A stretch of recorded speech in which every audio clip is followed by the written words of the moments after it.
So we now have an ode. Yeah, it's an ode to my senior, so I might cry. I'm already crying. Dang it. Okay. Hold on. Project. We started together freshman year in this epic catastrophe of excitement and fear. Being thrown together ahead was 4 years, endlessly being lived, creating memories and friendships, fighting and crying, moving into sophomore year, at least not freshman anymore, wasted and loved every minute of our never-ending experience at Augusta Prep. Changing over to junior, somehow it's already been 2 years. We're in our third year. That 4-year span that had felt like would last a lifetime somehow was already halfway up. An uneasy feeling began settling over us as we began to cherish our time and friendships with each other. Somehow, amongst the front foot up, I'm tired of being here. It began to sink in that it was quickly ending, but still we didn't want to admit it. We zoomed through junior year with love and laughs. Now, walking this hallway in my last year, I have begun to hear sentimental words and gloomy feelings. Oh, God. Somehow that 4 years has managed to dwindle down to one short, not even full year, feels like. I watch as y'all laugh and fight and yell and cry and talk and find myself wanting to freeze time. There's excitement and fear because of change. Can't wait to leave feeling and being free. You will all go on to be amazing and successful and talented and loved for the rest of your life. But before the clock finally runs out of our 4 years, of what we thought would never end, I want you to not miss out. Go to the games because there's going to be laughs. Talk to the younger kids. Enjoy school and each other. Laugh. Spend time with your family and friends. Don't take this good thing you have for granted. Life will be great, but you'll miss this. You're going to wish it and all gone by so fast. These are the good times, and we're about to be done, so don't swear. So this poem is Weird and Dank Against the Grave.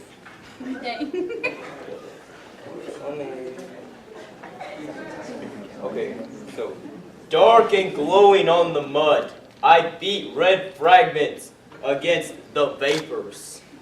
Bizarre, the end will come again, very dank within the vapors. I stretch dank devils above the dream. Be aware, the demon must continue. Weird and dank against the grave. We grasp grotesque under the ground. Whoa, the life must continue. Translucent, thirsty, saying goodbye. Memories of water in whose eyes the guest stopped for a while remembering old times. In the hive, the honey flows. The bees come alive. The morning sun glows. I awake and prepare for the day, but for her sake, to keep fear at bay.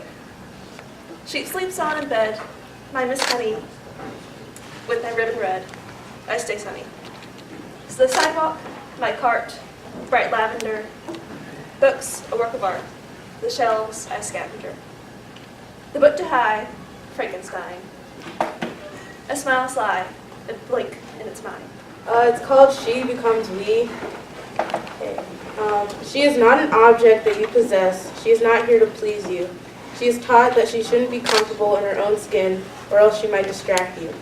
She is even told that her education is lessened in value because of what she wears. She is told that she is not an equal. She is told to be strong, but not so strong that she might intimidate you. She is told never to show fear or even shed a tear, because that is the weakness and fragility that she is expected to personify. But do not mistake her emotions for weakness or submission. She is not weak. She is not an equal. She is a superior. She is human. We are women. Every day is just fine. Nothing changes. There is no push and pull. Nothing exciting. Everything is the same. Anything could happen. I could lose my friends. I can lose my grade. I can lose my mind. It's just fine. There is no good or bad. Life used to have the sweet and sour, days that deserved joy and those that stole it. Back when we all could say how we felt. Back when the world was smaller. Back when our innocence was pure. Life has shaped us. There is no need to express how we are. No one has the capacity for it. No one cares enough. It's just fine.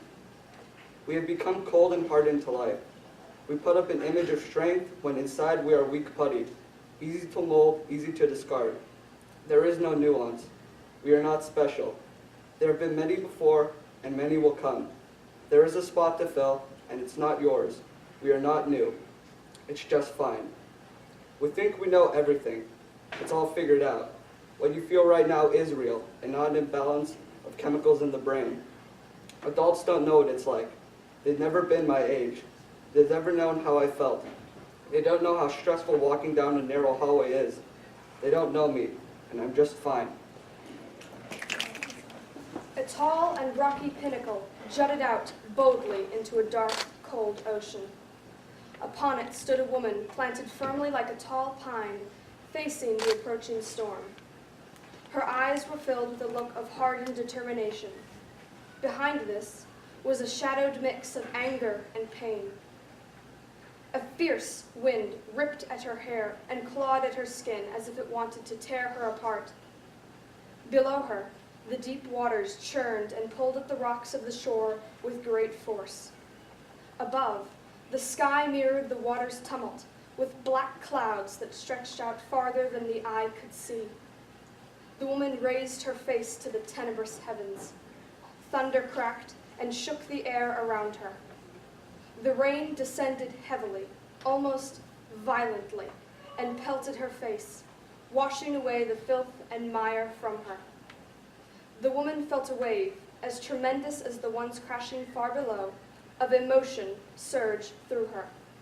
She released a scream from within her core that seemed to match the fury of the storm.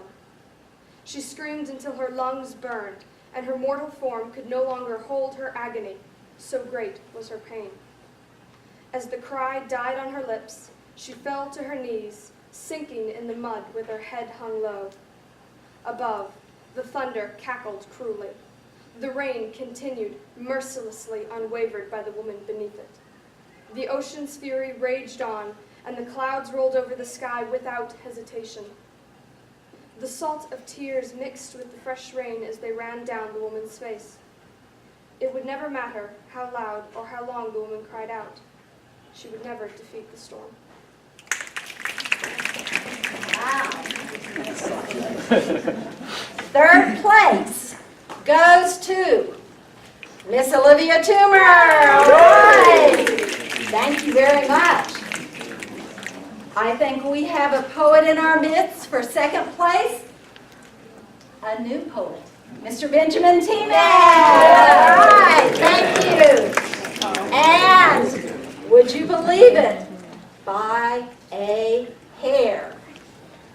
Our next APDS Slam Master 2017